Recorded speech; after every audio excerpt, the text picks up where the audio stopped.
सड़ी गली व्यवस्था के खिलाफ एक खोजी पत्रकार की सत्ता से बगावत देखना चाहते हैं तो हमारे चैनल को लाइक, सब्सक्राइब और शेयर करना न भूलें।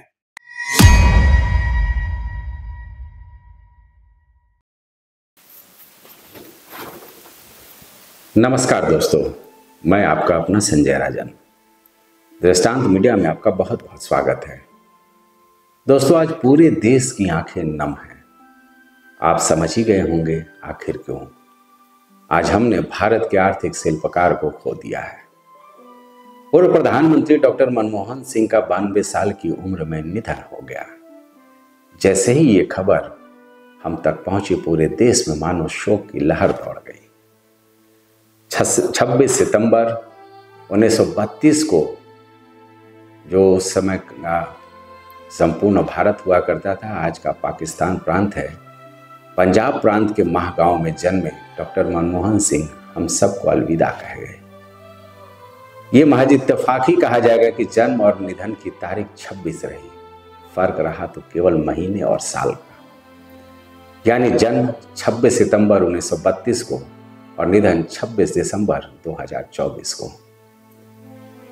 डॉक्टर मनमोहन सिंह ने न केवल बतौर आरबीआई के गवर्नर जनरल, योजना आयोग के उपाध्यक्ष, यूजीसी के आर्थिक सलाहकार, देश के वित्त मंत्री और आखिर में करीब 10 साल तक देश के प्रधानमंत्री के तौर पर अपने पूरे कार्यकाल में देश ही नहीं विश्व पटल पर एक अमिट छाप छोड़ी। भावनाएं किस कदर इस नेता से जुड़ी कि आज डॉक्टर सिंह के निधन पर मानो पूरी फिजा रो रही है। देश में एक बड़ी हस्ती को खो दिया है। इसका दर्द साफ तौर पर महसूस किया जा रहा है। डॉक्टर मनमोहन सिंह की पहचान एक निहायत ही ईमानदार और सज्जन व्यक्तित्व के रूप में रही। सियासत का हिस्सा बनने पर कई ऐसे मौके आए जब आलोचना का दौर भी रहा, कई व्यक्तिगत आरोप प्रत्यारोपों का दौर चला, लेकिन मनमोहन सिंह अपने कर्तव्य पथ से कभी डिगे नहीं। उन्होंने अपने नाम को चरितार्थ किया। कभी खुलकर अपने ऊपर हुए व्यक्तिगत हमलों का कोई जवाब नहीं दिया।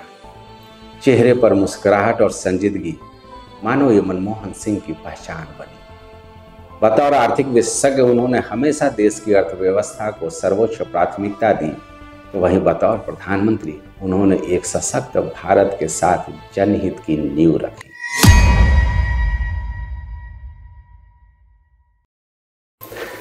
उनके मौन ने न जाने कितने बड़े कदम उठाकर देश में जनहितकारी योजनाओं की एक लंबी लकीर खींच दी। पूरे विश्व में उनकी अलग पहचान बनी। पूरा विश्व उनका कायल हो गया।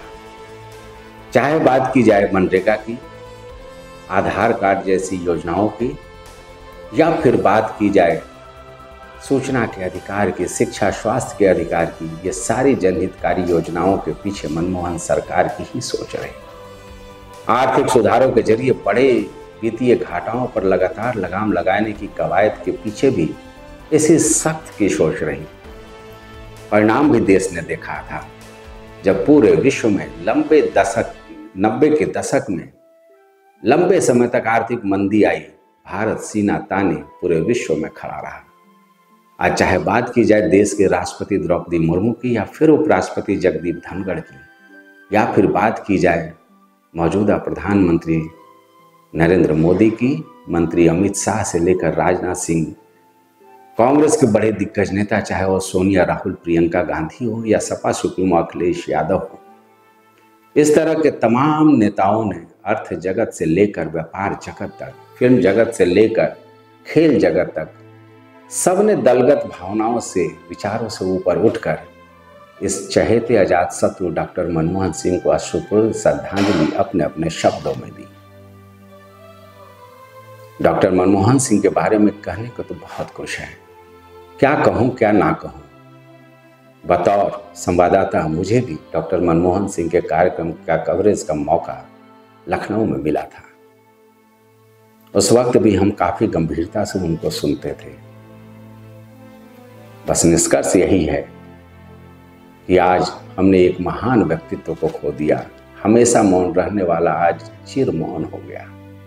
अंत में संसद में पढ़ी उनकी एक शेर से मैं अपने श्रद्धांजलि के चंद शब्दों को विराम दूंगा। कि माना तेरे दीद के काबिल नहीं हूं मैं, तू शौक तो देख मेरा इंतजार कर। लेकिन अब हम लंबा इंतजार करें या ये शाश्वत सत्य है कि अब मनमोहन सिंह वापस नहीं आने वाले हैं। हम सबको अलविदा कह गए हैं। नम आंखों से एक बार फिर दृष्टांत मीडिया देश के आर्थिक शिल्पकार को अपनी भावभीनी श्रद्धांजलि देता है। तो आज के लिए बस इतना ही। मुझे दीजिए इजाजत। नमस्कार।